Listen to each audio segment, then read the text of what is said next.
थकीत ऊस बिलाच्या मागणीसाठी गोकुळ शुगर कारखान्याविरुद्ध 34 गावातील शेतकरी एकत्र येऊन सुरू केले आंदोलन। सोलापूर जिल्हाधिकारी कार्यालय व जिल्हा परिषद परिसरासमोर सुरू असलेल्या या आंदोलनाने आता तीव्र रूप धारण केले आहे। आंदोलनाचा आज तिसरा दिवस असून शेकडो शेतकरी रस्त्यावर उतरले आहे। अनेक दिवसापासून ऊस बिल प्रलंबित असल्याचा आरोप करत शेतकऱ्यांनी गोकुळ शुगर कारखान्याच्या प्रशासनाविरुद्ध संताप व्यक्त केला आहे। शेतकऱ्यांचे म्हणणे आहे की ऊस तोडणी, वाहतूक, शेती खर्च, खत बियाणे आणि मजुरी यासाठी मोठ्या प्रमाणावर कर्ज काढावे लागले आहे। मात्र कारखान्याकडून थकीत बिल न मिळाल्याने आर्थिक संकट अधिक गंभीर झाले आहे। त्यामुळे 34 गावातील शेतकरी एकत्र येत आंदोलनाचा मैदान गाजला आहे। नमस्कार, मी अमोल पाटील, तुळजापूर तालुका वागदरी गावचा शेतकरी आहे। आता सध्या या ठिकाणी गोकुळ शुगरच्या विरोधात थकबिल ऊसाचं जे थकीत बिल आहे त्याच्यासाठीचं हे आंदोलन आहे।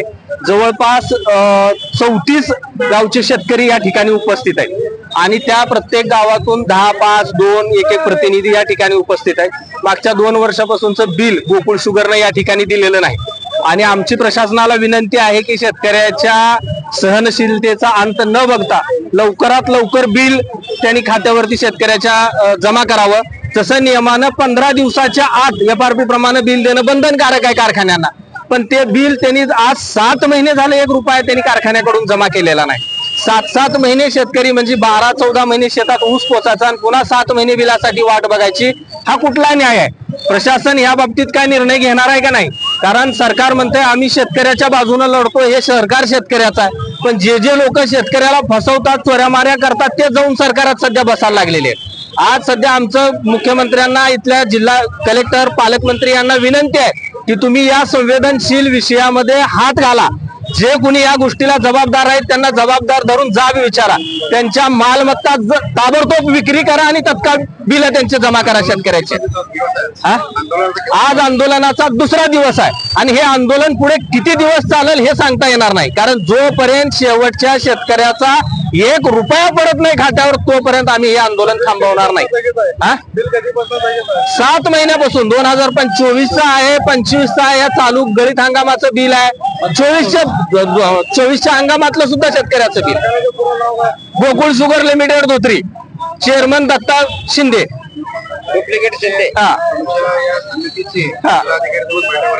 बैठक काल आमची झाली। जिल्हाधिकारी, सन्मान्य जिल्हाधिकाऱ्यांनी आमच्याशी चर्चा केली। त्यांनी सांगितलं की साखर आयुक्तांना माझं बोलणं झालेलं आहे आणि RRC ची नोटीस सुद्धा त्यांनी काढलेली आहे आणि त्या संदर्भात आज तहसीलदार, चेअरमन आणि कलेक्टर परत त्यांची बैठक होणार आहे आणि ती बैठक झाल्यानंतर ते आमच्याशी संपर्क करतो असं त्यांनी आम्हाला शब्द दिलेला आहे। प्रशासनाला सुद्धा आमची विनंती आहे की जास्तीत जास्त लवकर कारवाई करावी आणि शेतकऱ्याचं बिल जमा करावं। पुढील आता आंदोलन आम्ही लोकशाही पद्धतीने करतोय। आम्ही घरदार संसार सोडून इथं आलोय। इथून जवळजवळ 70-80 किलोमीटरच्या परिक्षेत्रातली शेतकरी इथं उपस्थित आहेत। त्यांचा जेवणा खाण्याचा प्रश्न रोजचा कोण मिटवणार आहे? आम्ही इथं रस्त्यावर चूल मांडली, आता सकाळी चहा करून प्याला, इथंच आता भात शिजवायचं चालू आहे, शिजलेला भात 2 घास खायचा आणि इथंच पडायचा, हाच उद्योग आहे। गावाकडे जाऊन सुद्धा देणेकरी आम्हाला बसू देणार ती दुकानदार आहे, ती खत दुकानदार आहे, कापड दुकानदार आहे, किराणा दुकानदार आहे, या सगळ्याची बिलं देणं, उधारे देणं बाकी आहे आम्हाला। कसं देणार आम्ही?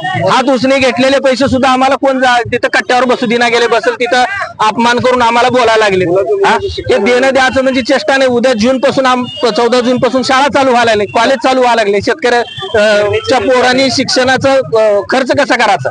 वह्या पुस्तक आहे, शाळेची फीस आहे, ऍडमिशन आहे, या सगळ्या प्रोसिजर आम्ही कंप्लीट कसं करणार? त्यामुळे प्रशासनानं लवकरात लवकर कठोर पाऊल उचलावं आणि शेतकऱ्यांना जास्तीत जास्त ह्याच्यामध्ये 15% व्याजानं, राहिलेल्या थकामीवर 15% व्याजानं शासनाच्या नियमाप्रमाणे आमचे पैसे आम्हाला द्यावे। हा नियम आहे शासनाचा। 15 दिवसाच्या आत जर तुम्ही थकीत बिल नाही दिलं तर तुम्हाला 15% पैसे द्यावे लागतात। साखर कारखान्याने त्यांची मालमत्ता विकावी कलेक्टरांनी आणि आमचे पैसे आम्हाला द्यावे। बिल दिल्याशिवाय इथून आम्ही हटणार नाही, एवढं नक्की आहे। हे काळ्या दगडावरची रेग आहे। काही झालं तरी तुम्ही शेवटी तुम्ही बळाचा जरी वापर केला तरी तुमचे लाकडं खायला बी तयार आहे। प्रसंग पडला तुम्ही गोळ्या घाला, तिथं जाऊन मारायचं फाशी घेऊन, त्यापेक्षा तुमच्या गोळीनं मारू, एवढाच विषय।